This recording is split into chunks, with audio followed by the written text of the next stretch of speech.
And good morning. It is 8:37 in the morning, Tuesday, January 27th, 2026. This is just a brief, very brief check-in. As some may know, there was a pretty big snowstorm that impacted some areas of the United States more than others. We've had about 2 feet here, and I have a very, very long driveway. And it's been kind of snowing constantly, and it's just taken a lot of physical energy out of me. So I didn't do a show yesterday. Sorry about that. And I don't know what today holds either. I also have been, I'm just so far behind in handling some other office duties, responses, correspondence, follow-up, and filing.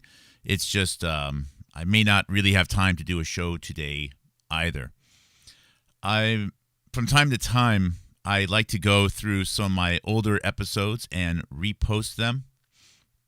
I'm currently looking at, I did some quick edits this morning to a live show that I did back on July 30th, 2023. It was a live stream. It's 2 hours and 50 minutes, which is totally undigestible, that length. And what happens is when you capture a live stream, there's a lot of chatter and things are addressed which aren't necessarily on point, or it's too much material. So certainly I could probably really compress it much more. But I did some quick edits this morning, and like within half an hour. And again, that's not me reviewing the whole thing, minute by minute, but I was able to get it down to about an hour and 30, maybe an hour and 20 something. And I may be reposting that. Episode 634. It's mislabeled as 633 on the tag. Anyways, it was titled Ribosome Gene Wars, Greg Simon, Vical, Anthrax Vaccine, and More. I'm also looking at reposting episode 636. If I repost, I'll delete the old ones. Sometimes I don't always know what the right things to do when it comes to the older videos. If there's an older video that has a couple of inaccuracies, but is a lot of traffic, meaning it's a way to get some visibility, do I leave it out there? In those cases, I don't know. If it doesn't have, if it's not within a top 10, I will usually delete it if I have the time to do all of this and repost it with the corrections. So, and also, I don't have copies of these on I don't believe they're on my main YouTube, nor are they, more importantly, on my PeerTube server. So it's great to be able to post cleanups. Again, I wish I had a lot more time to do this, but I got to get back out and do one more pass in my driveway still, and I'm very sore at the moment. The episode 636, I think, is just as important. There's a name in these two videos. His name is Greg Simon, Simon. It sounds like a musical artist, but it isn't. He was a political official, business official that was involved in some healthcare insurance companies and the Cancer Moonshot program. And I discovered him 3 or so years ago, maybe just under 3 years right now. And what I found fascinating about him, he's a Democrat, was that his two main things are healthcare, which included sponsorship of genetic research, but also handling the Challenger disaster. That's right. He handled a lot of the government policy, government response to failed O-rings on the Challenger space shuttle. Which, again, people are allowed to have different experiences in their career, which don't always seem connected. But given the show that we did a few days ago, I think these things are connected. So maybe it's not the best use of time. I don't know. But I don't want to get into doing a deep dive on him now. What I do know is that we've already covered Greg Simon a little bit, to some extent, almost 3 years ago, and it's been just sitting out there on a shelf. It's not doing anything. So It's a great opportunity to take those older videos, minimal investment to clean them up, get the chatter, get the blah, blah, blah out. And most of the blah, blah, blah is me. I admit it, okay? And then have them be on point. I wish I had a lot of time to really clean it up and add some more exhibits, but then at that point, why not just do another show? So I'm really just trying to refresh the older assets. I was actually surprised at how many things were on point, given the fact this is almost 3 years ago. Jonathan Cooey, good show last night. And one thing I appreciated that he said from Giga on Biological is a message. You know, what is the message of a program? And given the fact I got a couple more minutes here before I need to run outside and hopefully remove as much snow as possible before the Amazon delivery truck gets here and compacts it, and which will then turn it into ice, which I will then have to either de-ice or slip on for the next 3 months until it gets warm enough. I just had a couple of notes here. I thought I had a couple of notes here. This is sad if I didn't. Most programs, like he was saying, don't really have a common message, and I come at this as an analyst. So really, my message is the joy of knowing how to be an analyst and applying those skills. But that's not really a message. That's like a training or a training exercise. If there are takeaway messages that could impact your view of current events, help you improve your views, your success in interpreting current events. One is the fatal drug overdose epidemic in the United States of America, which I simply, when I started my program, I said it over and over again. I can even see myself saying it 3 years ago in that program, and I know I said it 3 years before that. I simply begged for awareness of the scale of the problem, how many people were dying, and the nature of the risks themselves. How are young people coming into contact with these? Everyone wants to talk about the freedom and joy of experimental drug use, but this isn't like other times. A takeaway should be if drug dealers need to sell product, if they need customers, why would they kill people? It doesn't make sense. Why would they be so careless? And the only takeaway is that there is some, you could use the word agency, but some force or some entity which is actually behind saying, just let it happen. And I don't think it's a drug cartel. And when, as bad as a drug use may have been, and the fatal drug overdose numbers in the United States, 17, 18, 19,000 a year. Back in the 1990s, we are hitting 100,000 plus a year in the United States the last few years. And in fact, when I started to do this, it was in the 60,000 range. So I already knew it was 3 times worse than things which were already bad enough to make Hollywood movies about. Since then, it only got even worse. If you can't solve any problem if you can't talk about it. So my takeaway is that this problem was allowed, possibly even facilitated. And why? Well, one is the United States is under attack. And I believe this is a demographically targeted attack to weaken certain parts of the United States demographic structure. It's not necessarily race-based, but it's definitely economy-based.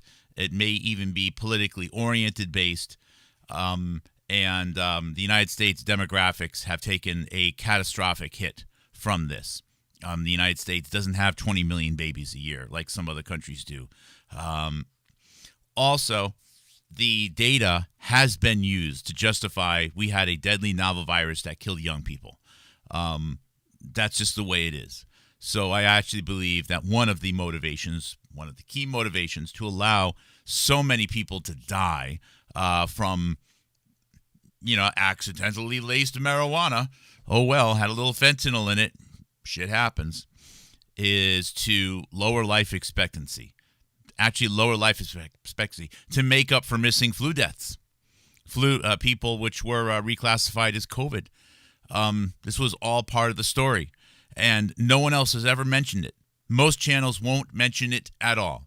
And I also take, although I appreciate the fact that there are some Republicans maybe who are willing to talk about it at least, I take issue with them blaming it on a border issue or an immigration issue.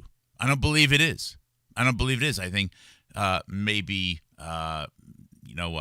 cracking down and enforcing the laws and some things may help, but I don't really think that that's why it's happening. It's not as if a change in border policy is why we went from 17,000 people a year dying to 110,000 people in one of the years during the pandemic. That's not a border issue. It's not a boat issue. So, is that a takeaway? Is that a message? That's a message.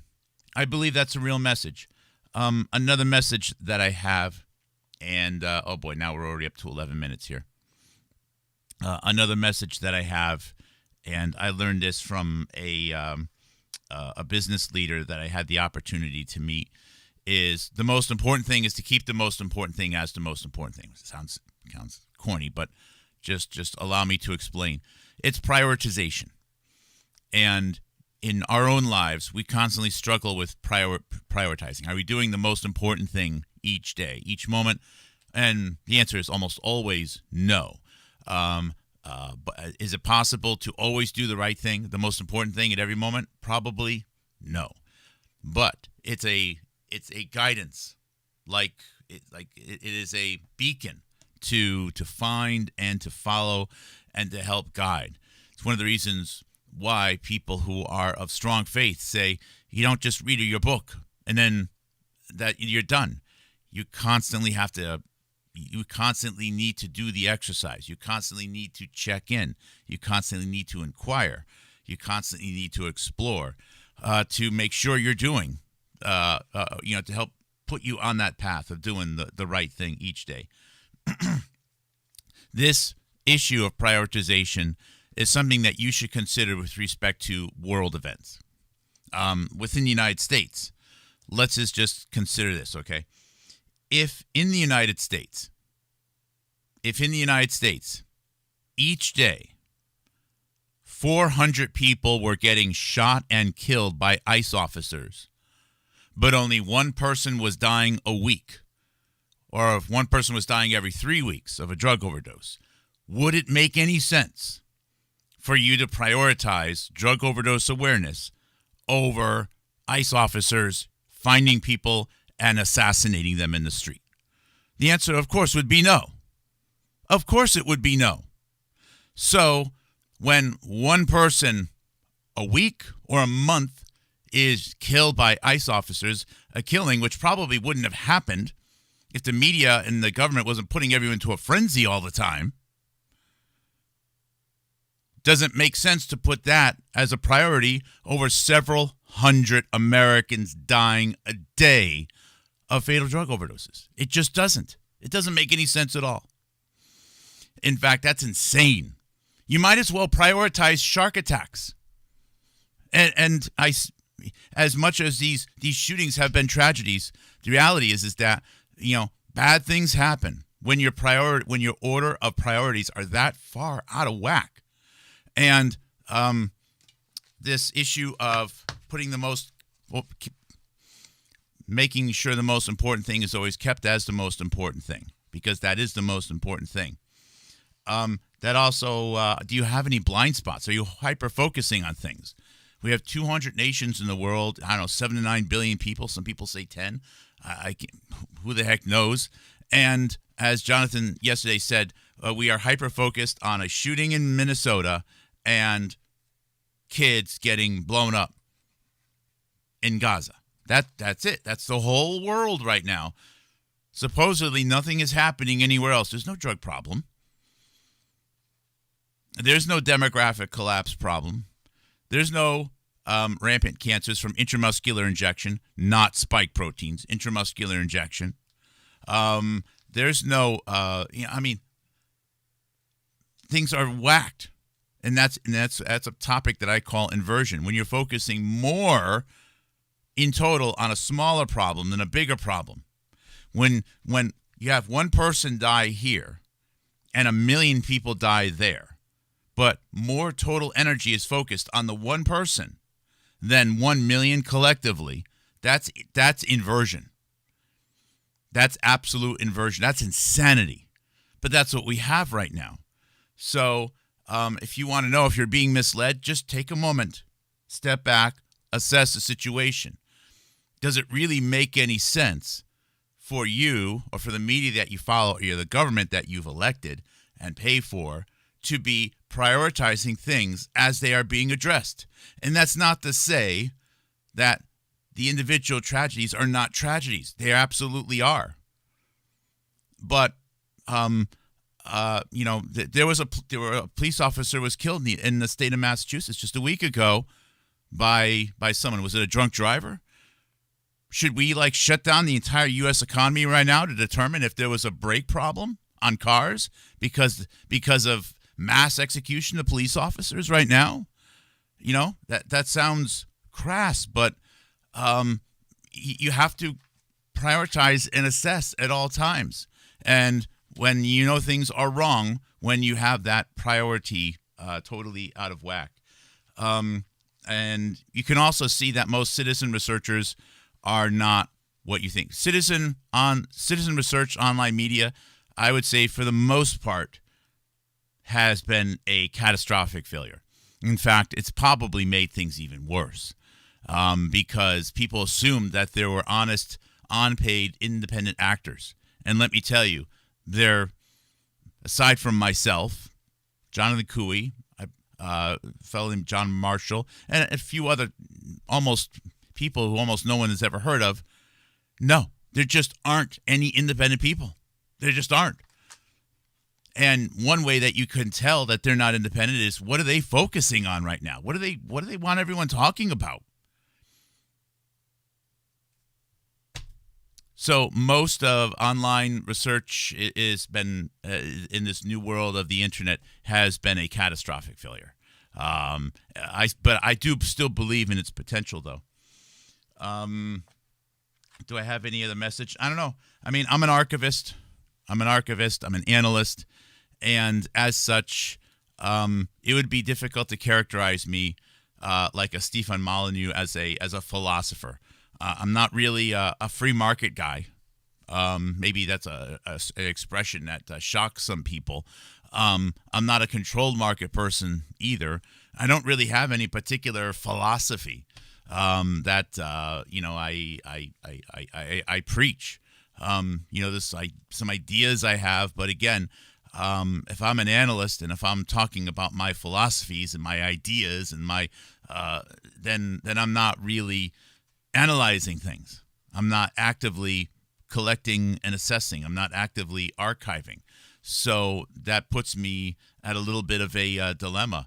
But when I started my program, I saw the opportunity to collect and archive and organize information for other people to then use for their programs. In fact, if you look at some of my old profiles, like on BitChute, you will still see that. That was my idea. And you know what happened? Because there's almost no other independent research and analysts out there, it doesn't get used.